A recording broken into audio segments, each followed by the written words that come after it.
बाबा साहब हमारे आपके पूजनीय हैं, पूजनीय, हम उनकी श्रद्धा करते हैं, पूजा करते हैं।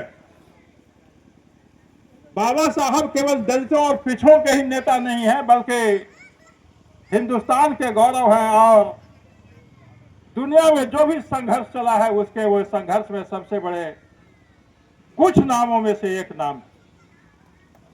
तो बाबा साहब को कांग्रेस ने अपमानित किया, लेकिन जैसा कि भाई मृत्युंजय जी बता रहे थे, कांग्रेस आज उल्टा चोर कोतवाल को डांट रहा है। जो भारतीय जनता पार्टी जो अंबेडकर साहब को अपना आदर्श मानती है, जो संविधान को माथे पर लगाती है, जो प्रधानमंत्री संसद में जैसे मंदिर में साष्टांग दंडवत किया जाता है उस तरह से संसद को साष्टांग दंडवत करते हैं, इन पर आरोप लगाया जाता है कि हम संविधान बदलना चाहते हैं, यानी भारतीय जनता पार्टी संविधान बदलना चाहती है।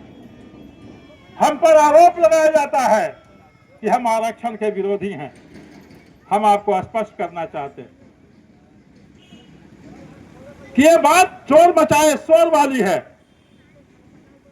शुरू से देख लीजिए, जब देश आजादी की लड़ाई चल रही थी, बाबा साहब अपने समाज का अनुसूचित जाति, जनजाति, पिछड़े वर्गों के लिए लड़ रहे थे, तो कांग्रेस पार्टी ने उनको अंग्रेजों का दलाल कहा।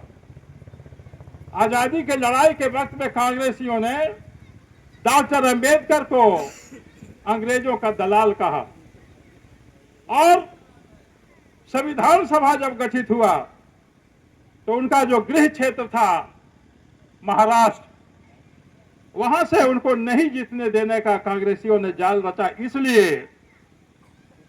इसलिए उनको बंगाल जाना पड़ा और अपने एक साथी जोगेंद्र मंडल के सहारे संविधान सभा में आए। कांग्रेसियों ने रोकना चाहा लेकिन वो आए, महाराष्ट्र नहीं आए, बंगाल से।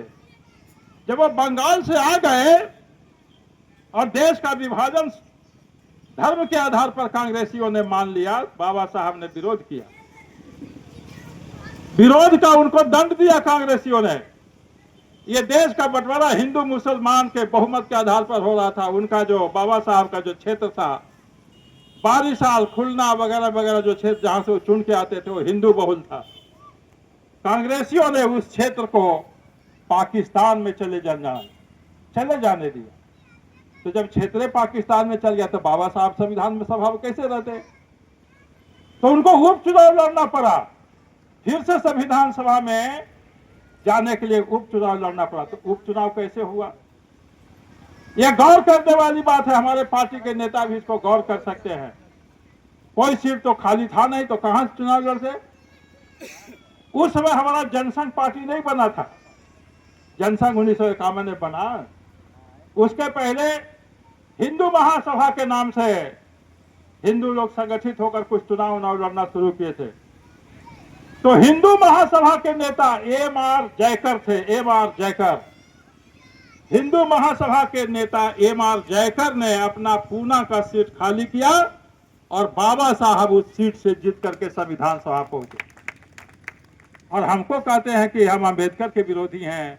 हमको कहा जाएगा कि अंबेडकर साहब सनातन के विरोधी थे, हिंदू के विरोधी थे। नहीं, बाबा साहब सनातन संस्कृति के रक्षक थे।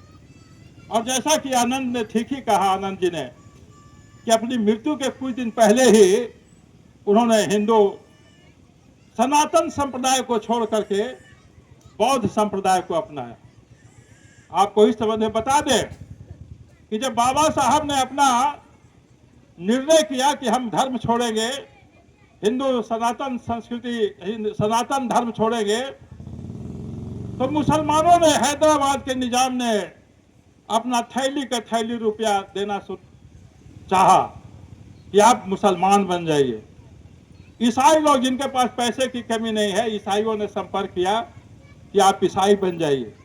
बाबा साहब न ईसाई बने न मुसलमान बने। उन्होंने अध्ययन किया और उन्होंने पाया कि ठीक है कि हिंदू संस्कृति में कुछ विकृतियां आई हैं। अब विकृति आ जाना लाजिमी है। जब शरीर बुढ़ा होता है, कोई पहलवान भी कमजोर हो जाता है। ये जो हिंदू संस्कृति है अनंत काल से चला आ रहा है। कम से कम 5000 साल में तो इतिहास है, इसका तो इतिहास है, लेकिन ये अनंत काल से है और अनंत काल तक रहेगा, इसीलिए सनातन है। तो कुछ कमजोरी आई, हम जात पात में बटे, कुछ छुआछूत भी हुआ, ये गलत हुआ, अच्छा नहीं था। आज उसका कौन समर्थक है? कोई भी समर्थक उसका नहीं। तो बाबा साहब ने हिंदू संस्कृति को छोड़ना मंजूर नहीं किया। न वो मुसलमान बने न ईसाई बने, उन्होंने हिंदू संस्कृति के अंदर ही बौद्ध संस्कृति को अपनाया। बौद्ध भी हमारा अपना ही धर्म है। और जो संविधान है, संविधान में साफ लिखा हुआ है कि हिंदू का तात्पर्य है सनातनी, बौद्ध, जैन और सिख। ये साफ संविधान में लिखा हुआ। तो एक हिंदू नेता ने, हिंदू महासभा के नेता ने सीट खाली किया और बाबा साहब संविधान सभा में गए। संविधान सभा में उनको काम करने नहीं दिया। उन्होंने स्त्रियों को अधिकार देने के लिए हिंदू कोड बिल लाया। नेहरू जी ने उसे पारित नहीं होने दिया। अंबेडकर साहब जो देश में आर्थिक नीति लागू करना चाहते थे, नेहरू जी ने उसे लागू नहीं करने दिया। और इसी से हार पार करके जो दो गैर कांग्रेसी मंत्री थे उस मंत्रिमंडल में, आदरणीय श्यामा प्रसाद मुखर्जी जी और आदरणीय डॉक्टर भीमराव अंबेडकर, दोनों ने अलग अलग कारणों से इस्तीफा दे दिया। श्यामा प्रसाद मुखर्जी जी का मुद्दा था कि जो पाकिस्तान बट गया तो पूर्वी पाकिस्तान से, यानी कि जो बांग्लादेश से लोग आ रहे हैं हिंदू, उनकी ठीक से रक्षा नहीं की जा रही है और नेहरू जी समझौता कर रहे हैं पाकिस्तान के साथ, वो हिंदुओं के हित में नहीं, तो उन्होंने इस्तीफा कर दिया। अंबेडकर साहब ने आर्थिक नीतियों और हिंदू कोड बिल के न लागू होने से दुखी होकर के इस्तीफा कर दिया। संविधान बनाने में किसका योगदान? ये बाबा साहब थे।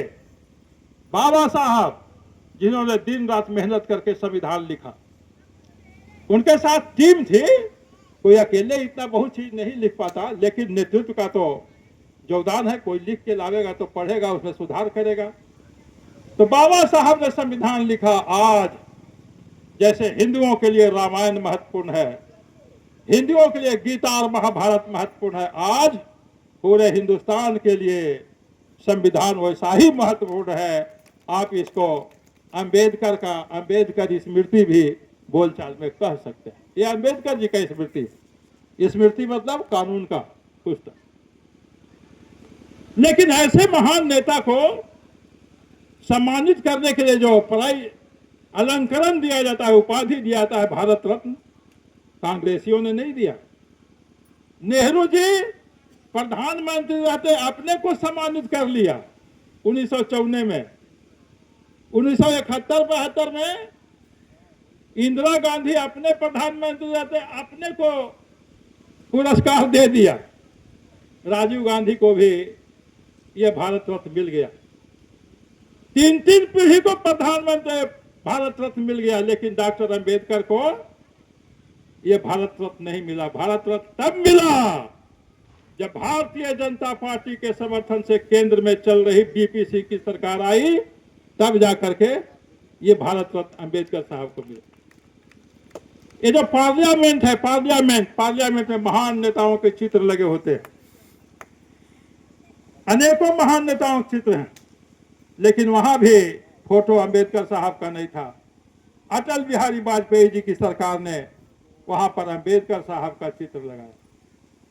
तो हम बाबा साहब के पद चिन्हों पर चलने वाले हैं, लेकिन जैसे कुछ लोग सियार लोग भेड़िया बनकर रूप धर लेता है, उसी तरह से कांग्रेसी आज आपके बीच में हितैषी बन करके आना चाहता है। तो उसे पूछना चाहिए, लेकिन बिहार में तो कांग्रेसी है नहीं। तो